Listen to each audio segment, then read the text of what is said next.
My mom was viciously murdered. I was the first one to find her. Those visions will never leave my mind. They'll always be there. And nothing I do can wipe them away. That was until the look-see entered my life a few weeks ago. I was living with my grandpa at the time. He was getting older and needed someone to help him with his property. My mother joined us not long after. She was sick. My grandpa thought the extra help around the house would be nice. It was nice having the family together, despite my grandpa and mom fighting all the time, especially about my older brother Justin, who skipped town a few years ago. I don't remember much about why Justin left our town and family. I just know that my mom didn't approve of his new friend and lifestyle. So one day he just said fuck it and left us behind. That used to be the worst day of my life. Now, it's not even close. The day my mom was murdered, I went downstairs, but I didn't see any sign she was awake. No crazy cat coffee mug on the kitchen table, no cereal bowl. I thought, Mom never sleeps in. I remember the long walk to the guest house from the main quarters. I spent the walk trying to decipher the fresh carving on her wooden door. It was a smiley face with a line through it. I pushed the door and it opened, unlocked. I don't remember screaming, but my grandpa told me I wouldn't stop until the police arrived. My mom was on the floor, lying in a pool of her own blood.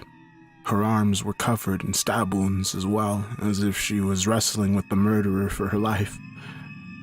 Her face was contorted. There's no doubt that she left this world in agony. I remember the detectives telling my grandpa, "It's odd. The Sonny family cult never comes this far out for their victims." A few days later, we put my mom 6 feet under. It was a small, closed casket funeral. I was surprised. My brother, Justin, had attended. It was the first time I had seen him since he left to go live with his new friends. Me and Justin used to be best friends, but it was weird seeing him. He looked so different. He showed no emotion at the funeral. I was hurt because I hoped to find comfort amongst my brother, the only other person who shared this pain with me. I found only anger. I wanted to scream at him. "Aren't you sad? Our mother was murdered." When I tried to bring up good memories of how our family used to be, he just coldly said, "The past is in the past. It's time to just let it go." After the funeral, Justin left my life again. Not even a week had passed when my grandpa was already packing up all my mom's things in moving boxes. Everything she had owned, every decoration she placed around the house, and even all the photos she was in. All he said to me was, "We need to let it go." I was so pissed. I felt like no one cared about cherishing my mom's memory but me. When he left to clear out the guest house, I saw a photo poking out from one of the moving boxes. The photo was of my mom and I at a restaurant on one of her birthdays. She looked beautiful in her red dress, and I looked so happy sitting next to her in front of a large white cake. I slipped the photo of my mom and me into my pocket. I wasn't going to let it go. After my grandpa had tossed my mom's stuff, the house felt barren and empty. I didn't speak to him for weeks because I was so angry. However, every night before I would doze off to sleep, I would look at the photo of me and my mom. It would comfort me as my eyelids got heavier. But everything changed the night the look-see came to take a piece. I was falling asleep while looking at the photograph. That night, in my dreams, I was reliving the moment from the photograph. I muttered under my breath, "I miss you so much, Mom. Everyone wants me to let you go, but I can't." In my dream, my mom turned to me and smiled. "I miss you too, Ronnie." Her eyes turned completely black. Her skin got pale. She looked frightening, and her voice sounded ghastly as she screamed, "You need to let me go! Let's go!" My grandpa's voice snapped me from my dream. He was in a frenzy as he pulled me out of the bed and dragged me into the kitchen. I was preparing my tea when I found these in the drawer. My grandpa pulled out a pair of red fingerless gloves and laid them on the table. "Ronnie, I told you we needed to get rid of all of your mother's things and to forget about her. Otherwise the look-see will come and take a piece, he said, his eyes filled with terror. The look-see? Yes. It's a monster who dwells on those who can't let go of grief. That's why I was trying to get rid of everything that reminds us of your mother, to protect us, Grandpa said. I pulled out the photograph that I had stolen from the packing boxes and handed it to my grandpa. He turned the photograph around. On the back, in black ink, was, "If you yourself cannot release, it will come to take a piece." My grandpa looked at me in horror. It's too late. He's coming for you. That's when I saw it. My grandpa's night tea on the kitchen table. He was using the cup with the crazy cat on it. That's Mom's mug. I looked at my grandpa.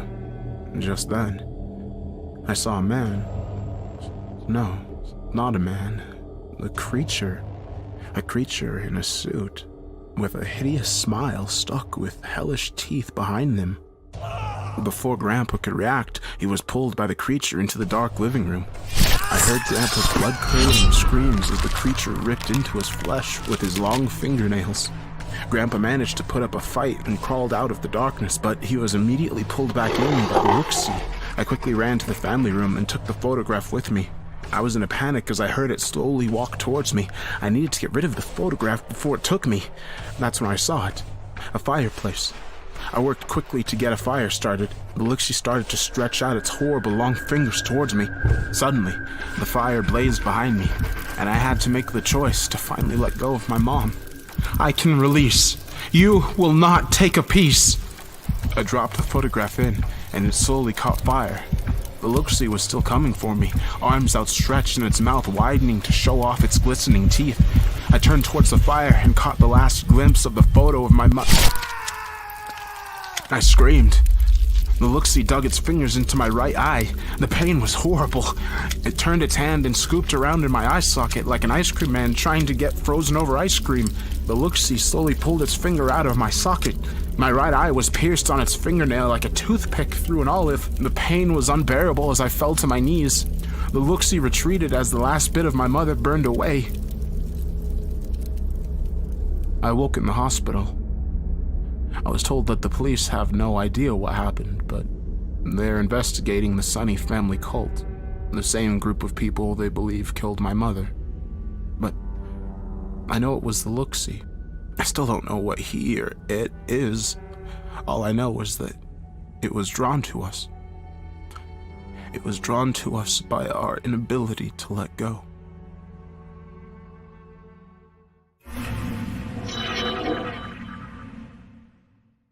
Watch new vids every Monday, Wednesday, and Friday, only on Crypt TV.